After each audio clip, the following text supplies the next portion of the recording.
Good news coming out of the DPRK. The DPRK has now announced that they are producing their own line of tablet PCs, which is the first time that they've ever produced such a product.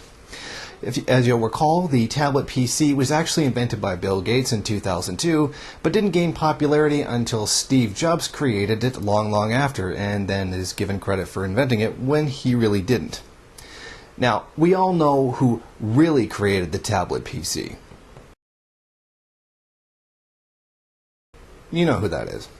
Now, the tablet is called a chim, which means morning, and it provides teaching materials, references, dictionaries, and scientific data to citizens of the DPRK. Photos of workers supposedly testing or making the tablets have been released by the Korean Central News Agency. Many, as usual, have cast doubts on them, claiming that their manufacture is not actually shown. Instead, they claim that they were really manufactured in China and then rebranded for the DPRK. As usual, no evidence is actually given to support this. In fact, the only so-called evidence that's actually given to support this is that they look similar to ones made in China.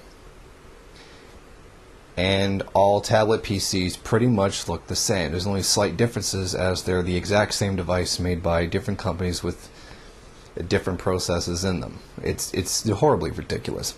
This is the first tablet. This is the first tablet-like computer, or the PDA, that was originally in North Korea, that first appeared in Pyongyang in 2010. Now, I find it interesting saying how they must not have been manufactured in the DPRK because they didn't take pictures of anybody manufacturing it. Like, that's supposed to be important, in which case if they did, they would just, people who were anti-DPRK would just turn around and claim that they were actually fake pictures anyway.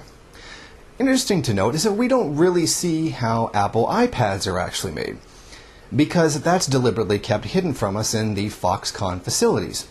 The facilities that are a massive human rights outrage and has angered many groups from around the world, most notably for its high rate of suicide among its employees, who are forced to stay there, without air conditioning, not allowed to have sex with each other. In other words, they're treated as almost absolute slaves. But it doesn't count because you're actually very poorly paid, so it's not slavery. Now, the tablets that are produced in the DPRK are not like the ones that are produced in China under slave labor conditions. After all, North Koreans in manufacturing and working get homes and electricity and livelihoods as a part of the society, and they don't have to sign agreements saying that they won't kill themselves while working for them, because it doesn't happen. That would be the main difference. So I, for one, as soon as I possibly can, I'm actually going to see what I can do about actually purchasing one of these tablet PCs. And if I do manage to get a hold of one, I'll make a video on it.